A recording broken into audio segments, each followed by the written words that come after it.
eggs, she'd gone on a rampage and nearly destroyed the place she called home, Ash Research. She looked around the airplane hangar, realizing her men were pretending to work. They were not. They were studying her and wondering if she'd flip again, knocking over shelves and damaging the planes and equipment. She wouldn't. The company was all Trin had left. She just had to learn to control her temper. Not easy to do when her emotional control center was mostly wires, much like her hair. Slapping the metal door shut on her chest, Trin buttoned up her blouse and began retying the corset around her midsection. Some might think she was dressed for a strange Renaissance fair. The truth was that, much like her men, she was covered in a corset and had leather straps around her legs, chest, and arms to hold in hardware that never should have been there in the first place. "Any changes to the eggs?" Trin asked the scientist. Drake had worked with that Reinhardt, so she figured he might also be a resource on the dragons, although he was proving to volunteer very little information. "No dragons have hatched yet, if that's what you mean," he told her, looking around the hangar and watching the cyborg men as they loaded a plane for a contract job. Trin sighed.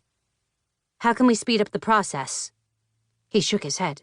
"I don't think you can, and even if you could, there's no way to tell if the 13 eggs you got are going to be right. They might all be angels." Angels versus demons. According to what she'd learned, dragons were born two specific ways, always. Some were born angels, like the ones who formed the dragon elite. The others were born demons.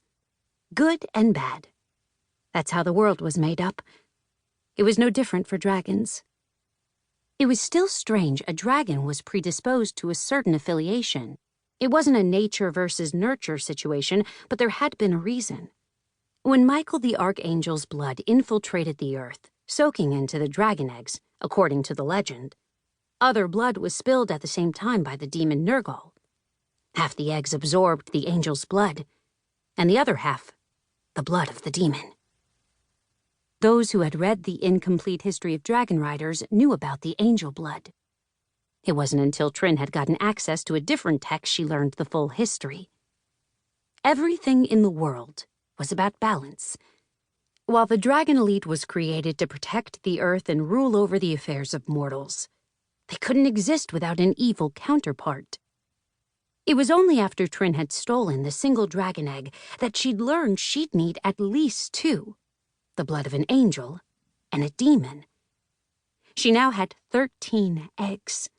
One of them had to be an angel and the other a demon, she reasoned. She wouldn't know for certain until they hatched, and that apparently took an indeterminable amount of time.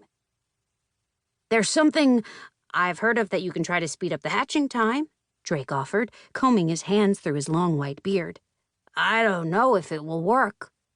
Trin narrowed her eyes at him. "What is it?" "You aren't going to like it," he said, a bit of amusement in his voice. She nodded. "That's the status quo at this point." Drake pointed to one of the planes getting ready for a mission. "The good news is you've got what you need to make it happen." She made a silent promise to herself. Drake would die. By her hands. But not until she didn't need him anymore. She opened her hand, the metal joints making a mechanical sound as she combed her fingers forward at the man. "Tell me what I have to do."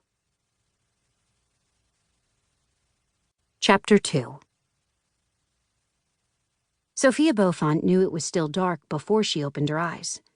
She pressed her lids together more firmly and tried to will herself back to sleep. It was no use, and from recent experience, she knew it. She cracked open her eyes in the large bedroom in the castle to find she was in fact correct. It was still dark outside the Gullington. She knew what time it was. A cold laugh fell out of her mouth when she looked at the clock. 3:33 a.m. Every single morning recently, Sophia had awoken at the same time. She had no idea what the significance was, but Sophia thought it had to be of importance somehow. Swinging her covers off, she rolled out of bed and stretched to an upright position.